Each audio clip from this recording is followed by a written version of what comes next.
Have you ever wished you could feel more creative again, that you could write or paint, but every time you sit down, nothing comes?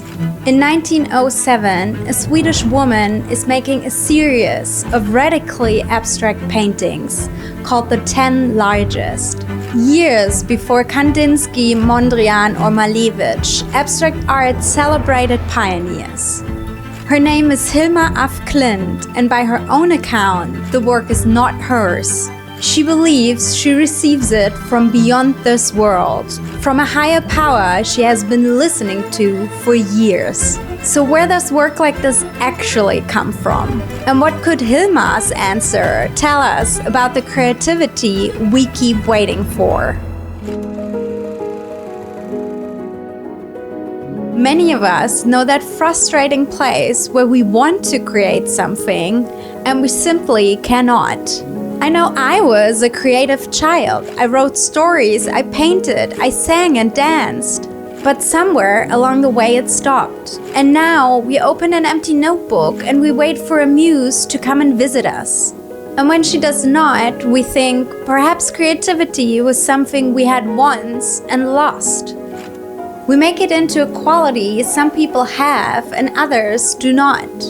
For 20 years, I insisted that I just wasn't a creative person. Hilma af Klint has a very different answer to all of this.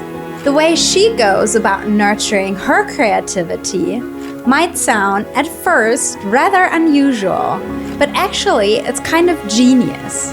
But let me start at the beginning. Hilma af Klint grows up in Sweden in the second half of the 19th century. The daughter of a Swedish naval officer, she shows clear artistic talent from a very early age and becomes one of the very first women to be admitted to the Royal Swedish Academy of Fine Arts in Stockholm. After her studies, she rents a studio at Kungsträd Garden, the cultural heart of the city, and earns her living the way a lot of academy-trained painters of her time did, with portraits and landscapes often on commission. Technically excellent, professionally successful, by every measure of her time already a very creative person. But there's more in her than this, and she feels it stirring inside when two things come together in those years. When Hilma is 18, her younger sister Hermina dies of a lung infection at the age of 10. And at the same time, a spiritualist movement is sweeping not only through Sweden in those years, but through the whole of educated Europe. Hilma starts to attend séances more often. Like many people of her time, she joins the Theosophical Society. Founded by Helena Blavatsky, the movement also draws in other painters like Mondrian and Kandinsky, writers like Arthur Conan Doyle, and even inventors like Thomas Edison. And it is built around a radical idea that beneath all the world's religions and behind the visible reality lies one deeper, hidden order, and the soul can be trained to sense that deeper order. Her conventional paintings, the portraits and the landscapes, are the works that build her financial income, and they are the work the world sees. But quietly, a second practice is beginning to gather alongside them.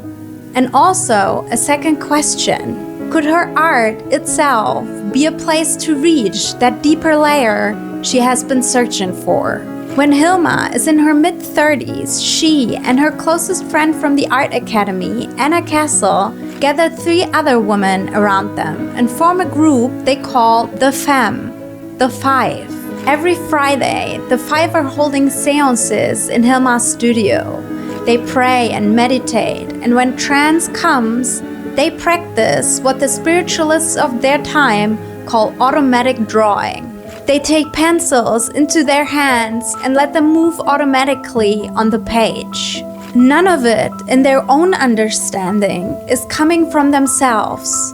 The women write and paint what they hear from the voices moving through them. Messages from beyond on behalf of beings they call the High Masters. Over the years, the Five fill more than 1,000 pages of session notes. Strange, looping, lettered drawings full of symbols nobody can decode. And all of it happens behind closed doors. There's no gallery for what is taking shape in there, no buyer, no career. Hilma does it anyway.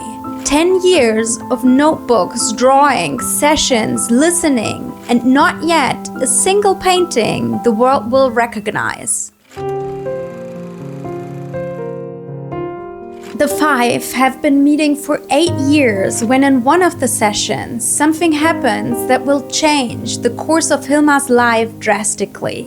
One of the spiritual voices addresses Hilma directly and gives her a commission. He asks her to paint a vast series of works for a temple that exists only in the spiritual world that Hilma believes she's in contact with. In the end, Hilma will dedicate 193 of her paintings to this commission in 14 series, years of her life. In 1907, she paints what will become the heart of her work, the 10 largest. 10 paintings, each one over 3 meters tall. The studio is barely large enough. The canvases lie flat on the floor and Hilma works on her knees, moving from one corner to the next, painting forms larger than her own body. The series shows 4 phases of human life: childhood, youth, adulthood, and old age. But Hilma is not interested in the bodies growing and aging. She is interested in the development of the soul.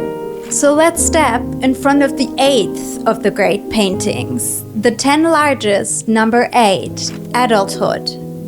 The canvas is bathed in a soft dusty rose, and out of it float 2 great organic forms.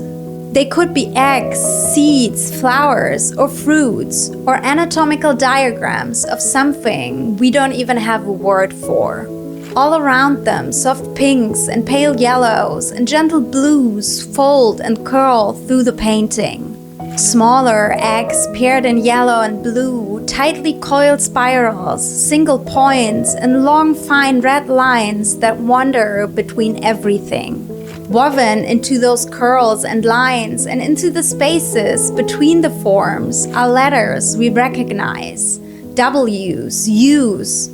They are not part of any word. Each one is a sign carrying its own meaning. Over the 10 years with the Five, Hilma has built up an entire visual vocabulary.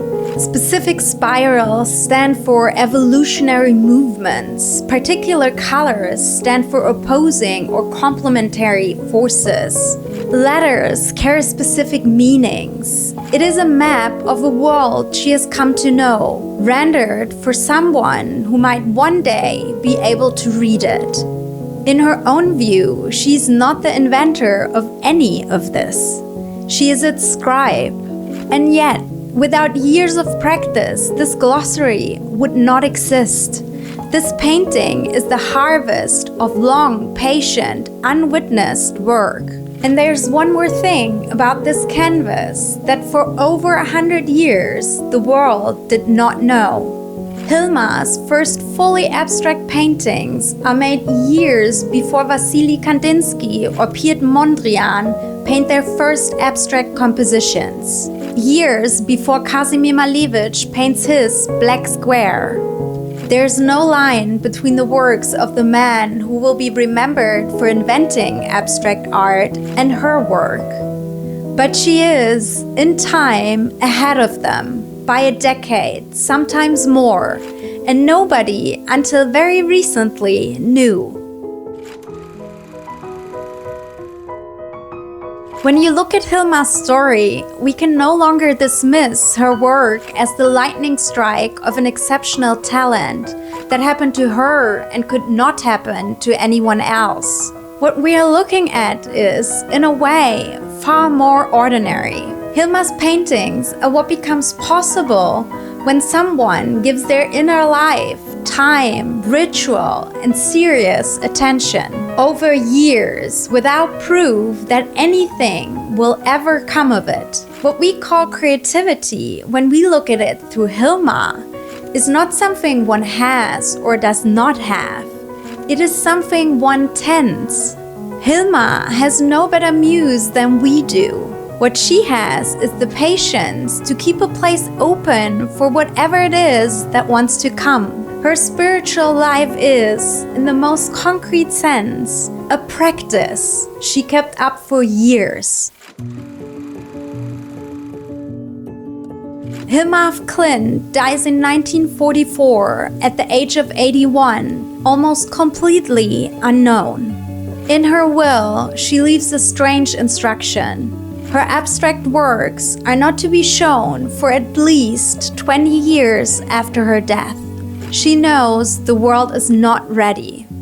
It takes the world decades to find her. More than half a century after her death, the Guggenheim Museum in New York mounts a major exhibition of her work. It is called Paintings for the Future, and it becomes the most visited show in the museum's history. Today, Hilma of Klint stands among the founding figures of early abstract art, and her work has reshaped how we tell the story of abstraction's origin. Hilma didn't paint for the Guggenheim. She painted for a temple that did not exist, in a time that was not ready, with no proof that anyone would ever look at the result.